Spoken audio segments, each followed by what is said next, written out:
Be there promptly at 7, wear the blue suit, and for God's sake, don't mention that you work in charity. My father hates that kind of thing. Emma's message was still burning on my phone screen as I drove down the highway leading to Miami's most expensive neighborhood. My hands trembled slightly on the steering wheel, not from nervousness, but from a restrained anger that I struggled to hide. My name is Jim, I'm 32 years old, and in 40 minutes I would be having dinner with the most powerful man in Florida real estate. A man who, according to my girlfriend of 2 years, judged people by their bank accounts and the zip codes where they lived. The fuel gauge had been flashing red for 15 miles. Damn. I was so nervous about dinner that I completely forgot to fill up. The first gas station I saw had a neon sign that flashed Shell against the orange sunset sky. I pulled up to the pump and started filling up, obsessively checking my watch. 6:15. I still had time. The navy blue suit Emma insisted I buy was tight across my shoulders, and the tie felt like a noose around my neck. All to impress a man who had already decided to hate me before he even met me. That's when I heard the voice behind me. "Excuse me, young man. Could you help me?" I turned and saw a white-haired man with hunched shoulders, wearing a faded plaid shirt and pants that had seen better days. He was holding a worn leather wallet, his hands trembling slightly as he rummaged through the crumpled bills. "Of course, sir. What do you need?" He pointed to a blue Corolla parked at the pump next to him, its gas cap open. I put gas in, but when I went to pay, well, it looks like I'm a little short. His voice carried a shame that cut my heart. "It's $53. I have 41. I don't know how I miscalculated." I glanced at my car's dashboard. 6:18. Emma would kill me if I was late. Her father would interpret it as disrespect, a lack of character, confirmation of all the prejudices he already had against me. But when I looked at that man again, I saw my own grandfather. I saw the veterans I served every day at the community center where I worked. I saw the dignity of someone who had probably never asked for help in his life. "Don't worry about it," I said, pulling out my wallet. "I'll pay the difference." The relief that crossed his face almost made me cry. No. I can't accept that. You don't even know me." "I don't need to," I replied, handing my card to the clerk. "We've all been in a tight spot." As the young man swiped my card, the old man put his hand on my shoulder. His skin was rough, calloused from work. "You have a good heart, young man. Your parents must have done a good job." I felt a lump in my throat. "Thank you, sir." He walked to his car, but before getting in, he turned around once more. "What's your name, young man?" "Jim. Jim Patterson." He nodded slowly, as if engraving each letter in his memory. "Jim Patterson. I'll remember that." He slowly left the gas station, and I returned to my car with my heart still racing. Not because I was in a hurry, but because of the strange feeling that this encounter meant something more than I could understand. 6:25. I still had time to make it to dinner, but Emma would be furious when she found out I had spent money helping a stranger. According to her, this kind of naive kindness was exactly what her father despised in people of my social class. As I drove through the tree-lined streets of Coral Gables, where mansions stood like monuments to excess, I couldn't get that man's face out of my head. Something about the way he looked at me, the way he repeated my name, seemed too familiar to be a coincidence. If you're enjoying this story of twists and justice, don't forget to subscribe to the channel to discover more stories that will make you question everything you believe about first impressions. I arrived at Emma's house at 7 o'clock sharp, but I could hardly concentrate on the imposing facade in front of me. Because, without knowing it, I had just met the man who would change my life forever. And when I found out who he really was the next day, I would understand that some tests begin long before we realize we are being evaluated. Richard Blackwood's mansion was exactly what I expected and feared at the same time. 3 stories of Italian marble, gardens that looked like something out of a magazine, and a circular driveway that could fit at least 10 cars like mine. The irony did not go unnoticed. While I had just helped a man who could barely afford $53 worth of gas, I was now stepping into a place where that amount would not even pay for the wine served as an aperitif. Emma was waiting for me at the door, wearing a red dress that cost more than my monthly salary. Her eyes sparkled with nervousness, and for the first time since we met, she seemed more scared than I was. "You're right on time," she whispered, adjusting my tie with quick, precise movements. "Dad's in a good mood today. He closed a $50 million deal this morning. $50 million. I tried not to think about the $12 I had just spent helping a stranger. The man who approached us in the lobby was imposing in a way that went beyond his physical height. Richard Blackwood was 62 years old, with perfectly combed gray hair, a suit that probably cost more than my car, and a smile that never reached his eyes. He radiated power in the coldest way possible. "So you're the famous Jim," he said, extending a hand that squeezed mine with calculated force. "Emma has told me a lot about you." "It's a pleasure to meet you, Mr. Blackwood." His eyes scanned me from head to toe like a machine evaluating defective merchandise. The suit Emma made me buy, the words she taught me to say, the conversation topics I memorized during the week. None of it mattered. I could feel his judgment forming in real time. "Emma told me you work in the social sector," he commented in the same tone he would use to talk about a contagious disease. "Yes, sir. I work at a community center, helping veterans and families in vulnerable situations." His smile narrowed. "Admirable. We all need our hobbies." Hobbies. He had just reduced my work, my vocation, my reason for getting up every day, to a pastime. I felt Emma stiffen beside me. "Actually, it's my main career," I corrected him gently. "I've been coordinating social reintegration programs for 8 years. "Ah." He nodded as if feigning interest in a child explaining a scribbled drawing. "And how much does that pay, if I don't mind asking?" The question fell like a stone in still water. Emma whispered my name in warning, but it was too late. $42,000 a year, I replied, keeping my voice steady. The silence that followed was deafening. Richard couldn't hide a smug smile, as if I had confirmed exactly what he expected to hear. "Interesting," he murmured. "Emma spends more than that on shoes." The humiliation burned on my face. Beside me, I felt Emma wilt like a flower touched by frost. She had warned me, had tried to prepare me, but nothing could have prepared me for the casual cruelty with which this man tore people apart. We went to dinner in tense silence. The table could seat 20, but there were only the 3 of us, which made every word echo in the air conditioning. The 5 wine glasses in front of me confused me until Emma discreetly whispered which one to use for each course. "Jim," Richard began as he cut his steak with surgical precision, "Emma told me that you met at a charity event. I assume you were there working." "No, sir. I was there as a guest. Emma and I talked about literature." He laughed, a dry, humorless sound. "Literature. Of course. And tell me, what are your plans for the future? Do you intend to continue this, social work, indefinitely?" The way he said social work made it sound shameful, a life choice that serious people would abandon as soon as they came to their senses. "I plan to open my own center in a few years," I replied. "There is a great need in Miami's Latino community. Many families arrive without resources and—" "Immigrants," he interrupted, as if that explained everything. "There will always be poverty, Jim. The question is whether we want to be part of the solution or perpetuate the problem." I felt my jaw tighten. "With all due respect, sir, I believe that giving people dignity and opportunities is part of the solution." "Dignity doesn't pay the bills," he replied coldly. "And it certainly doesn't support a family. Do you intend to support my daughter with good intentions?" Emma let out an almost inaudible sigh. "Dad, please." "It's a legitimate question, dear. Jim seems like a well-intentioned young man, but good intentions don't maintain the standard of living you're accustomed to." I looked at Emma and saw tears welling up in her eyes. In that moment, I understood that this wasn't just about me. It was about her, too. It was about the control he exercised over every aspect of her life, about how he used his money as an invisible leash. "Mr. Blackwood," I said, choosing each word carefully, "I respect your concerns about Emma's future. But I believe that a person's worth should not be measured solely by their bank account." He placed his fork on the table with a small metallic click that sounded like a sentence.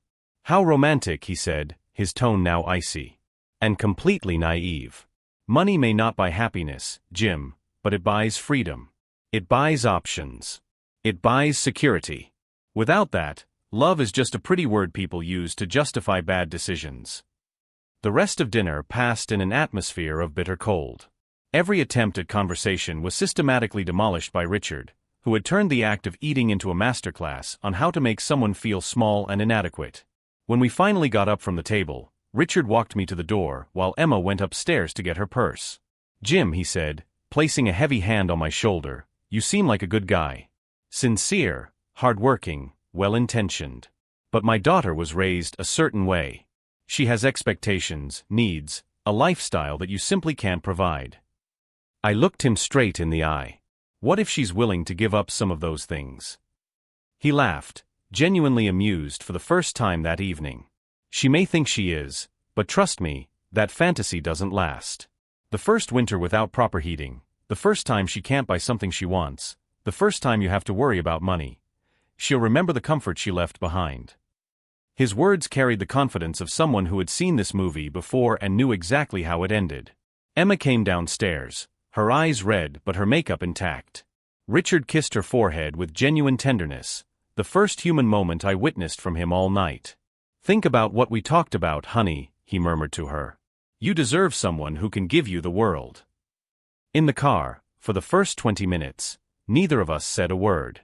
Emma stared out the window, her hands clasped in her lap, and I drove on autopilot, still processing the systematic humiliation I had just suffered. "He doesn't know you," she finally whispered. "If he really knew you." "He knows me well enough," I replied. "He knows I can't compete with what he offers." "It's not a competition, Jim." I looked at her and saw the woman I loved fighting against years of conditioning, against a voice in her head whispering the same things her father had just said out loud. "It isn't?" I asked gently. "Because it feels like it is. And I'm losing before I even start." She began to cry then, not delicate silent tears, but deep sobs that shook her whole body. I pulled the car over to the side of the road and held her as she broke down. "I don't want to lose you," she murmured against my chest. "But I don't want to lose you either." And there, holding the woman I loved as she cried, I began to understand that some battles cannot be won with love. Some battles require different weapons. But I didn't yet know that the most powerful weapon was already in my hands, in the form of a memory of an old man at a gas station who knew my name better than I realized. The following Monday, I arrived at the Overtown Community Center with the bitter taste of humiliation still in my mouth. The two-story building, with its peeling paint and noisy air conditioning, had never seemed so small to me as it did at that moment. It was hard not to contrast the plastic chairs in the meeting room with the Italian leather armchairs at the Blackwood mansion. "Jim, are you okay?" asked Maria, our receptionist, when she saw me walk straight to my office without greeting anyone. "You look down." "I'm fine," I lied, closing the door behind me. The truth was that Richard's words echoed in my head like an annoying song I couldn't get out of my mind. 42,000 a year. Emma spends more than that on shoes. I tried to focus on the week's reports, but every 5 minutes my phone vibrated with messages from Emma. "Dad doesn't really know you. He'll change his mind when he gets to know you better. Don't worry about what he said about the money." But I knew she was trying to convince herself as much as me. There was something about the way she avoided my eyes throughout breakfast that betrayed her own doubts. Around noon, my routine was interrupted by a knock at the door. Marcus Thompson, our oldest war veteran, limped in, leaning on his cane. At 72, he had lost his right leg in Vietnam and his wife to cancer the year before. "Jim, I need to talk to you," he said, sitting heavily in the chair across from my desk. "Sure, Marcus. What can I do for you?" He hesitated, looking at his hands. "It's about the rent. The landlord is raising it $300 starting next month. I don't know how I'm going to pay it." My stomach clenched. Marcus only received $1,100 a month in military pension. A $300 increase was devastating. "We'll find a solution," I said automatically, but even as I spoke, I knew our options were limited. Our subsidized housing list had an 18-month waiting period. "Jim," Marcus continued, his voice breaking slightly, "I fought for this country for 3 years. I worked 40 years in the engine factory. And now, at 72, I could end up on the street because someone decided my house is worth more money." The anger I had swallowed during dinner with Richard finally found a target. Was this how the world worked? Men like Marcus, who had given everything for their country, faced eviction while people like Richard Blackwood amassed millions speculating on real estate? "Marcus, give me a few days. I'll find a solution." After he left, I was alone with my turbulent thoughts. I called 3 housing organizations, 2 government programs, and a church that sometimes helped veterans. All the responses were variations on the same theme: "We're sorry, but we don't have any resources available at this time." That's when my phone rang. "Emma." "Jim, I was thinking, maybe you could consider a career change? Dad knows a lot of people in the financial sector. With your educational background, you could easily land a 6-figure position." I was silent for a moment, processing what she was suggesting. "Emma, are you asking me to abandon my work?" "It's not abandoning. It's evolving. Think of how much good you could do with more money. You could donate more, help more people. And leave who to take care of the people I already help." "Jim, be realistic. You said yourself that resources are limited. How can you really make a difference with the budget you have?" The irony was cruel. At the very moment Marcus needed my help more than ever, the woman I loved was asking me to abandon people like him. "Emma, this is my calling. It's who I am. What about me? Where do I fit into this? Do you expect me to live forever as a college student, sharing an apartment and saving up to eat out?" For the first time, I heard the real Emma in her voice. Not the passionate woman I met at the charity party, but Richard Blackwood's daughter, conditioned to believe that human value is measured in dollars. "I have to go," I said, ending the call. That afternoon, as I drove through the streets of Miami Beach where Emma lived, I looked at the mansions that lined the streets like monuments to excess. Each one cost more than our community center received in 5 years of donations. And there, in that moment of bitter clarity, I made a decision. I would not change careers. I would not become another version of Richard Blackwood. But I would also not continue to be the silent victim of a system that values profit over people. I stopped at a cafe in Wynwood and started writing. Not an elaborate plan for revenge, but a strategy for survival. If Richard wanted to measure value in dollars, I would show him exactly how much human dignity was worth. First note: research Richard Blackwood's business history. Second, contact journalists who cover real estate. Third, document cases like Marcus's. I didn't know yet how I would connect these dots, but I knew that Richard had made a fundamental mistake during our dinner. He assumed I was just another idealistic young man without the resources to fight him. What he didn't know was that 8 years of working with veterans had taught me that the best battles aren't won with money. They're won with truth, persistence, and unexpected allies. As I typed, I remembered the old man at the gas station. His genuine gratitude, the way he held my hand, how he repeated my name. In a world full of Richard Blackwoods, there were still people who understood the value of a simple gesture of kindness. I had no idea that in less than 24 hours, I would discover that this chance encounter at the gas station would change everything. That the humble man I had helped was not just a stranger in need, but someone with the power to completely turn the tables on Richard Blackwood. And when that revelation came, I would finally understand that sometimes the universe has a sense of poetic justice that surpasses even the most elaborate plans for revenge. For now, I had work to do. And an entire system to challenge. I spent all Tuesday at the community center, but my mind was elsewhere. Between assisting veterans and organizing donations, I discreetly researched Richard Blackwood on my phone. What I found made me question whether Emma really knew the man she called her father. Richard Blackwood Development had built its empire by buying properties in historic Miami neighborhoods, evicting low-income families, and turning everything into luxury condominiums.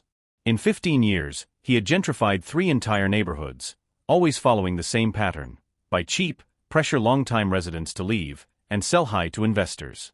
"Jim, you seem distracted today," Maria observed as we sorted through clothing donations. "Are you okay?" "I'm fine, just thinking about a few things." But I wasn't fine. With every article I read about Richard, I became more outraged. There was a report from 2 years ago about a family of veterans evicted from a house they had occupied for 20 years. The property was sold to Blackwood Development for a pittance, demolished, and turned into a parking lot for a shopping mall. My phone vibrated. Emma again. "Jim, Dad wants to invite us to dinner again on Friday. He said he might have an interesting proposal for you." A proposal.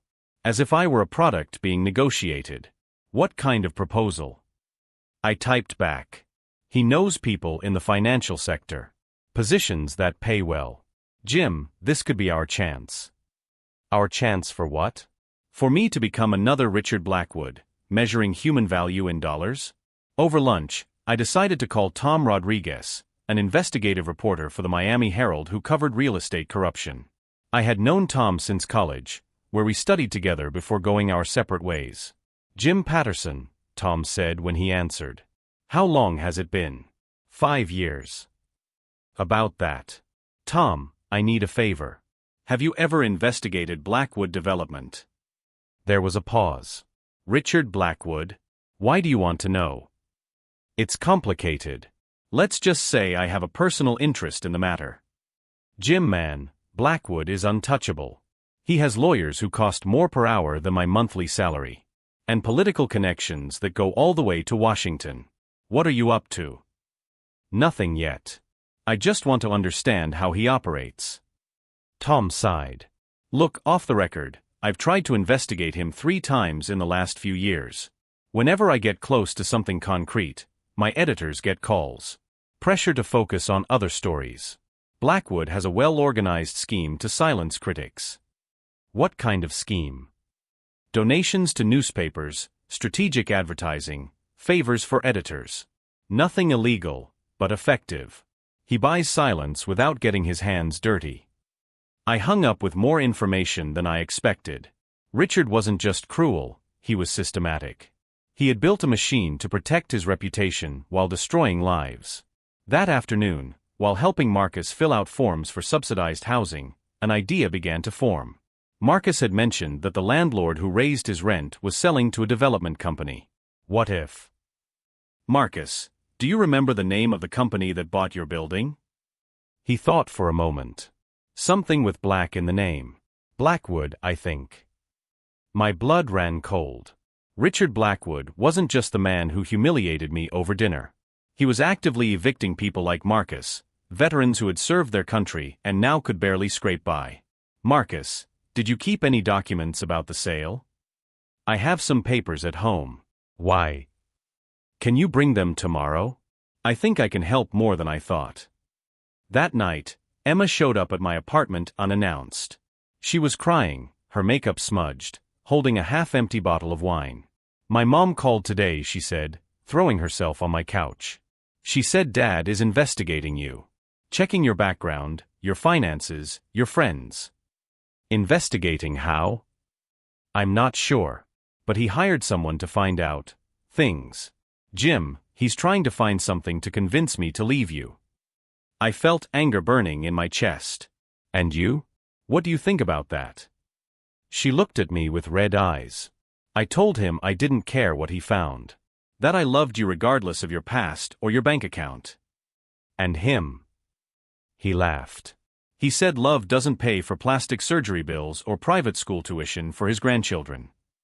I hugged Emma as she cried, but part of me disconnected emotionally. For the first time, I could see our situation clearly. It wasn't just about Richard accepting me. It was about Emma choosing between 2 irreconcilable worlds. Emma, if you had to choose between me and your father's approval, what would you do? She stopped crying and looked at me, the question hanging in the air like a bomb about to explode. Why are you making me choose? Because your father has already made the choice. He will never accept me, no matter what I do. The question is whether you can live with that reality. She was silent for a long time. When she finally spoke, her voice was almost a whisper. I need time to think. After she left, I sat at my dining room table with a cup of coffee and began to organize everything I had discovered about Richard. If he wanted to investigate my life, I would do the same to his. I opened my laptop and created a detailed document. Properties acquired, families evicted, political connections, methods of silencing the press. Each piece of information was a piece of a larger puzzle. Around midnight, I remembered the man at the gas station. His genuine gratitude, the way he held my hand, how he repeated my name as if it were important. In a world full of Richard Blackwoods, that moment of simple humanity gave me hope. I picked up my phone and started typing a message to Tom. Tom, what if I told you I had access to inside information about questionable practices at Blackwood Development? Information your editors couldn't ignore. The reply came in 3 minutes. What kind of information? Veterans being systematically evicted. possible manipulation of subsidized housing contracts, and a pattern of legal intimidation against vulnerable families. Jim, this is serious. Do you have proof? Not yet. But I will. If you're following this story of one man fighting a corrupt system, subscribe to the channel to find out how justice sometimes comes in the most unexpected ways. I hung up the phone and looked out the window of my apartment. Outside, Miami slept under neon lights and dreams of easy riches. But somewhere in this city, an old man was sleeping peacefully, unaware that our brief conversation at a gas station had planted the seed of something much bigger. Because while Richard Blackwood slept in his mansion, protected by lawyers and connections, I was awake, planning. And when the sun rose, I would begin to discover that some people have much more power than they appear to have. And sometimes, helping a stranger at a gas station can change the fate of everyone involved in ways no one could ever imagine.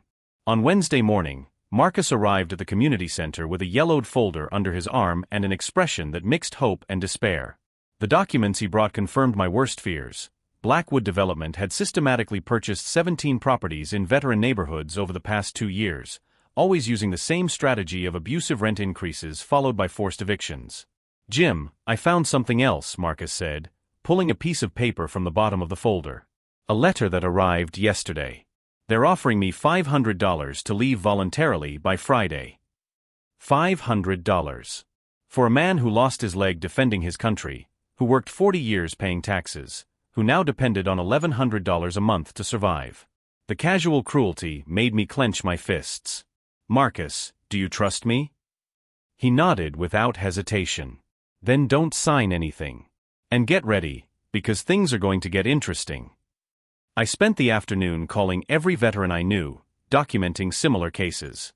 The pattern was clear. Richard identified properties with elderly or veteran tenants, bought them through intermediaries, raised the rents beyond what was affordable, and offered paltry sums for voluntary departures. Tom Rodriguez arrived at the office at 5 in the afternoon with a grim expression. He had brought a camera and a digital recorder. Jim, this is bigger than I imagined, he said, spreading documents across my desk. I was able to confirm it through sources in the housing department. Blackwood Development has evicted more than 200 families in the last 3 years. Veterans, seniors, single-parent families. Always the most vulnerable. And you can publish this? With the right evidence, yes. But I need something my editors can't ignore. Something that will turn this into a national scandal, not just a local one. That's when my phone rang. Emma. Jim, Dad wants to have dinner with us tomorrow. He said he has a proposal that will change our lives. A proposal. On the same day that Marcus' eviction papers would expire. Emma, I need to ask you something. Do you know everything about your father's business? Of course not. Why?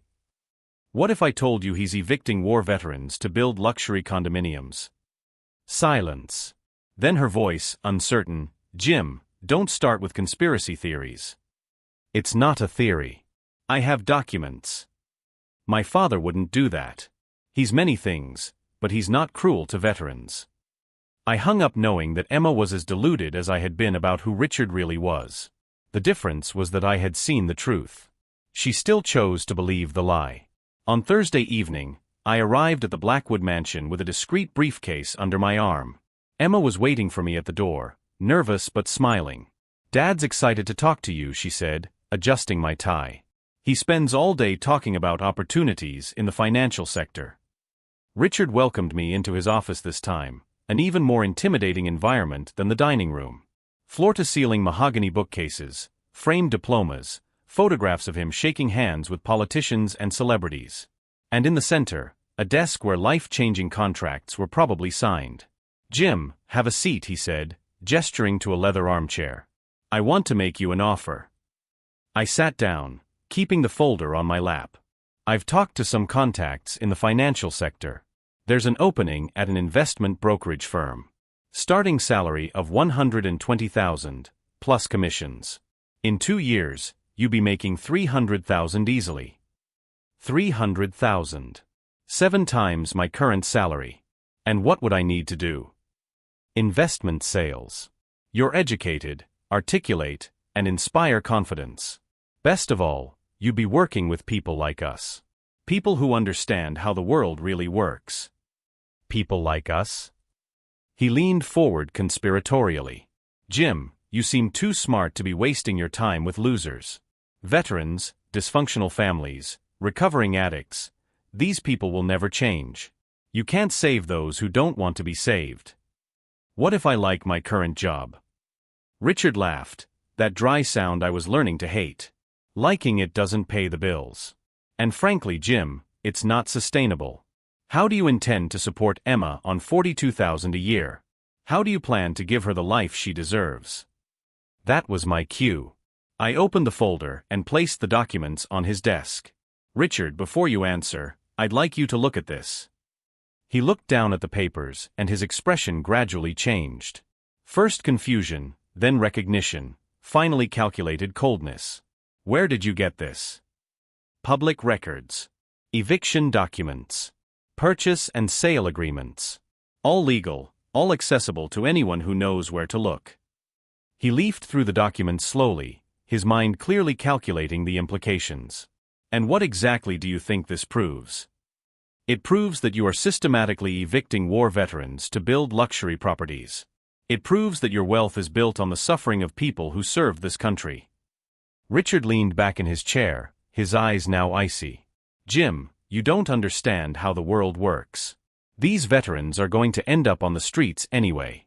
At least this way they get some money before they inevitably fail again. The casual cruelty of the statement took my breath away. Richard, you're talking about human beings. I'm talking about economic reality. And apparently you need a lesson in it. He pressed a button on the phone. Send Mr. Harrison over here. 2 minutes later, a man in a suit entered the office. Tall, gray hair, unmistakable military bearing. Jim, Richard said with a cruel smile, I'd like you to meet William Harrison, my security consultant. Former Army colonel, specialist in solving problems. Harrison looked at me with cold eyes. Mr. Patterson, right? I hear you have an interest in matters that are none of your business. Actually, a familiar voice said from the doorway, I think they are exactly his business. We all turned around. Standing in the doorway was the old man from the gas station. But now, wearing an impeccable suit, standing tall, his eyes shining with an authority I hadn't noticed before, he looked like a completely different person. Richard turned pale as if he had seen a ghost. Senator Hutchinson, he stammered. I didn't know you were in town. Senator. The man I had helped at the gas station was a senator. The senator walked over to me and extended his hand. Jim Patterson. I believe we've met. Although at the time I didn't properly introduce myself. I shook his hand, still processing the revelation. Senator Robert Hutchinson, he said for my benefit. Chairman of the Senate Veterans Affairs Committee. And Richard, he turned to my host, who now seemed to have shrunk into his chair, it seems we have a lot to talk about. The change in atmosphere was instantaneous. Harrison discreetly backed away. Richard tried to regain his composure, but his voice trembled slightly. Senator, what a pleasure to see you. If I had known you were coming. Don't worry, Richard. This is an official visit. The senator glanced at the documents scattered on the table. I see Mr. Patterson has already begun documenting his real estate operations. Richard followed his gaze and his face paled even further. Senator, I can explain. I'm sure you can. And you'll have the opportunity. My committee will be launching a formal investigation into predatory practices against veterans in the Miami area. It appears that Blackwood Development will be our first case study. The silence that followed was deafening. I could see Richard frantically calculating, searching for a way out that didn't exist. Jim, the senator turned to me, that $53 you paid on Monday? Considering the circumstances, I think it was the best investment anyone has ever made in the city of Miami. Richard looked from me to the senator, understanding finally dawning. You planned this? The senator smiled kindly. Young man, when you live as many years as I have, you learn to recognize true character when you see it. And you also learn that sometimes the best way to expose corruption is to disguise yourself as a victim. You've been investigating him from the beginning? For months. But I needed someone with direct access, someone I could trust completely.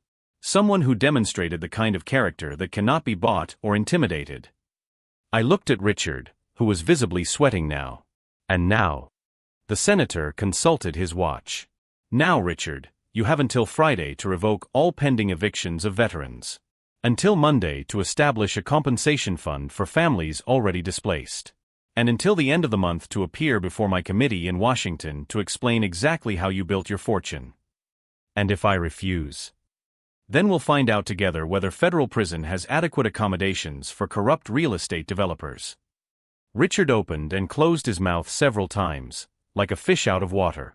Senator, maybe we can come to an agreement. The agreement, Richard, is for you to do the right thing. For the first time in years. At that moment, Emma appeared in the office doorway. Dad, dinner is. Jim? Senator Hutchinson? What's going on here? The senator looked at her with compassion. Miss Blackwood, your father and I were discussing your future participation in our efforts to protect American veterans. Isn't that right, Richard? Richard nodded miserably. Emma looked confusedly from one person to the other, clearly feeling that she had missed something crucial.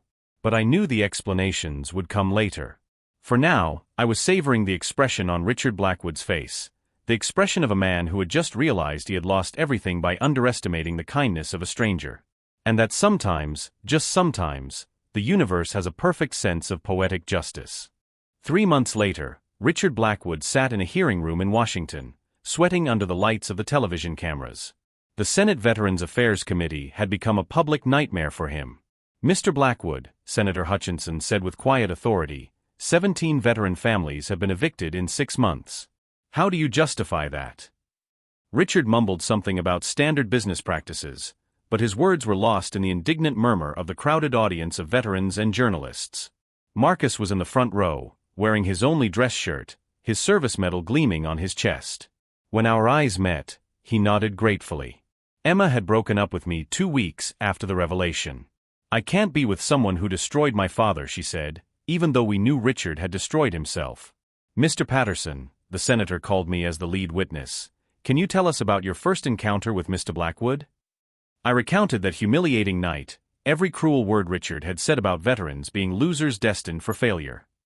The silence in the room was absolute. At the end of the hearing, Richard lost all government contracts. His company went bankrupt within 2 months. The properties were transferred to a veterans' housing fund.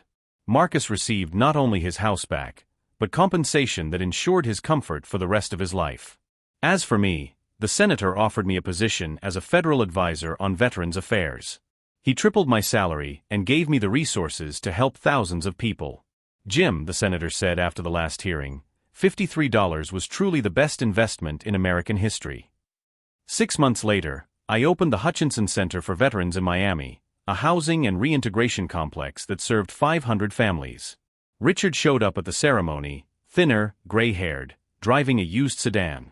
He watched me from afar throughout the event, but didn't approach. When our eyes met for the last time, I no longer saw the arrogant man who had humiliated me at that dinner.